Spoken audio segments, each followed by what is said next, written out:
ప్రాతస్మరామి లలితావదనారవిందం బింబాధరం పృథులమౌక్తికశోభినాశం ఆకర్ణదీర్ఘనయనం మణికుండలాక్షాం మందస్మితం మృగమదోజ్వలఫాలదేశం. ఇంద్రకీలాద్రిపై వేంచేసిన దసరా శరన్నవరాత్రి మహోత్సవాల్లో 6వ రోజైన కాశ్వీజ శుద్ధ పంచమి నాడు అమ్మవారిని లలితా త్రిపుర సుందరిగా అలంకరిస్తారు. ఆమె అలంకారంగా ఎరుపు రంగు చీర, ఇకపోతే లేక ఎరుపు రంగు చీర కాకపోతే బంగారు చీర లేక పసుపచ్చ చీర, ఇకపోతే ఆవిడ నివేదనగా పులిహార పెసరబూరెలు నివేదిస్తారు. ఈ లలితని మనం జాగ్రత్తగా పరిశీలిస్తే త్రిపుర సుందరాదేవి త్రిపురాత్రయంలో 2వ శక్తే లలితాదేవి. అంటే ఈవిడ ఎప్పటిది బ్రహ్మ విష్ణు మహేశ్వరుల కన్నా ముందే ఉన్నది. ఆ తల్లి మనకి శ్రీచక్ర ఆరాధన అని చెప్పి లలితలో ఉంటుంది. మనకి నవారణ అర్చన. ఈ శ్రీచక్ర ఆరాధనలో ఆవిడ అధిష్టాన శక్తిగా పంచదశాక్షరి మహామంత్రాది దేవతగా తనని కొలిచే భక్తుల్ని ఉపాసకుల్ని అనుగ్రహిస్తుంది. అయితే పూర్వం ఈ దుర్గామ్మవారిని చాలా కాలం క్రితం వామాచారంలో బలులవిస్తూ ఉండేవాళ్ళు. ఆ కాలంలో ఈ ఆలయాన్ని శంకర భగవత్పాదుల వారు దర్శించి ఆ వామాచార పద్ధతిని తొలగించి దక్షిణాచార పద్ధతిలో నిత్యం పూజలు జరిగేటట్లుగా ఏర్పాటు చేశారు. ఇక్కడ ఈ విజయపురి ఇంద్రకీలాద్రిపై వేయించేస్తున్నటువంటి అమ్మవారి దీంట్లో శ్రీచక్రాన్ని ప్రతిష్ఠించారు.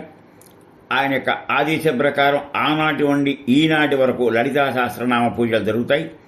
లలితాదేవి అలంకారంలో లలితా సహస్రనామ స్తోత్రంలో వర్ణించిన విధానంగా ఆవిడ ఎంత గొప్ప శక్తిదాయినంటే ఒక మంత్రంలో సచామరమా వాణి విరాజితాయై నమో నమః, కుడి ఎడమలకి లక్ష్మీ సరస్వతి. అంటే ఏమిటి?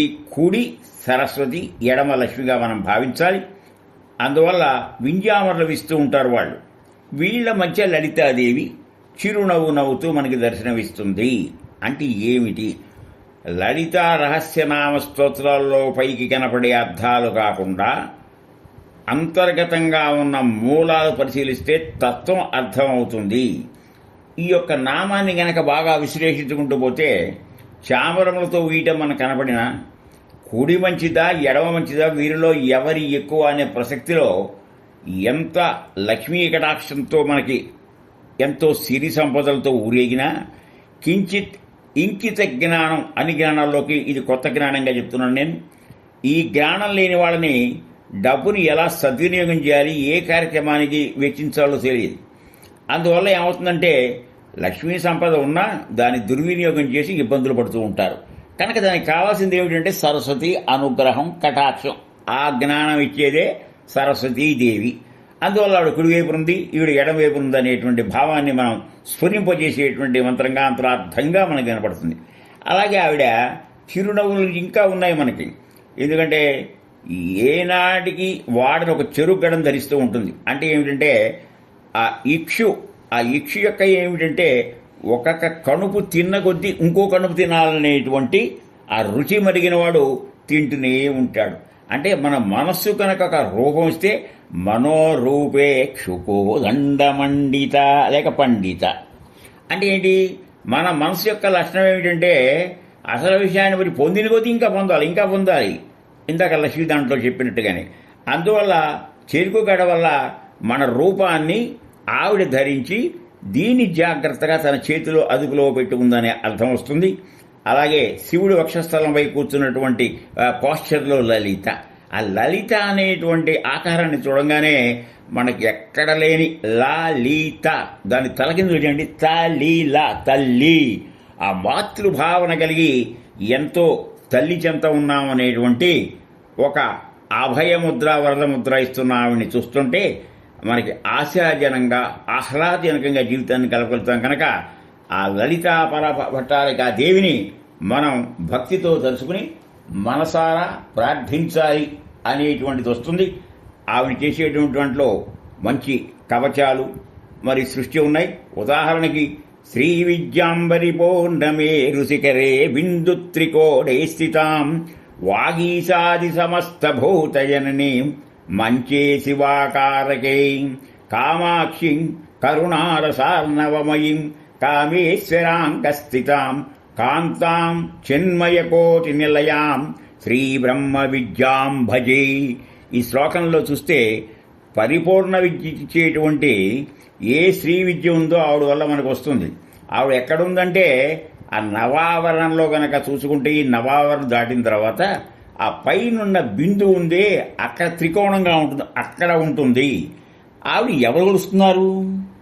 వాగీశాది వసిన్యాది దేవతలు, అలాగే సమస్త భూతజనం ఆవిడని ఆరాధిస్తున్నారు.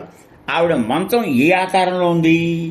5 కోళ్లతో ఉంది. అంటే 4 కోళ్లు వెనకాల మనకి పడుకునే వ్యూహం అనేది అది శివాకారంలో ఉన్నది. అటువంటి ఈ కామాక్షి కరుణతో కామేశ్వరుని యొక్క తొడ మీద ఉండి ఆవిడ ఎక్కడుంది? చిన్మయ కోటి కామకోటి నిలయాం. ఒక్కొక్క దానికి భావార్థం తీసుకోవాలి. మనకి చతుర్వేద పురుషార్థాల్లో ధర్మ, అర్థ, కామ, మోక్ష, ఈ 4ంటిలో మొదటిది ధర్మం. ఏదైనా ధర్మయుతంగా బతకాలి, ధర్మయుత జీవనం సాగించాలి. ధర్మంతో కూడిన అర్థం, అర్థం అంటే డబ్బు కాదు, అర్థవంతమైన పని. అలాగే ధర్మమైన కామం, సజావైన కామం. మీకు మాగా చెప్పాలంటే ఒక 40-50 సంవత్సరాల కొద్ది సంతానం కలగంగానే తన తాలూకు సంతానం భార్య వల్ల పొందారు కనుక భార్యకి తను కూడా కుమారుడే. ఆ కుమారుని మనం ఆత్మావై పుత్రనామాసి అంటున్నాం. అంటే ఆవిడ తల్లి భావనతో మనం ఆదరించాలనే అర్థం చూస్తుంది. కనుక ధర్మం యొక్క కోటి అంటే అంచు, ధర్మం యొక్క అంచున అర్థం, అర్థం యొక్క అంచునేమో కామం, కామం యొక్క అంచున మోక్షం. కామం అంటే చివరి 3వది కోరిక. ఈ కోరికలు తీరగా తీరగా మనకేమవుతుంది? వైరాగ్యం వస్తుంది. ఆ వైరాగ్యం అంటే దేనికి దారి తీస్తుంది? మోక్షానికి. కనుక కామకోటి, కంచి కామకోటి అనే దాంట్లో మోక్షపురి అన్నారు కామది. ఆ భావార్థం తెలుసుకుంటే మనకి ఒళ్ళు గగురుపాట కలుగుతుంది. కనుక ఏ దేవి ఆరాధన చేసినా అందులో ఉన్నటువంటి విషయాన్ని మనం సముపార్జించి ఆనందకరమైన జీవితాన్ని గడిపే విధంగా ఉండాలి. అది కనుక ఈ యొక్క అవతారాన్ని మనం విన్నా, చూసినా, ఈ ప్రకారం నడుచుకున్నా జీవితం ధన్యం అవుతుందంటంలో ఎటువంటి అతిశయోక్తి లేదు. హరి ఓం తత్సత్.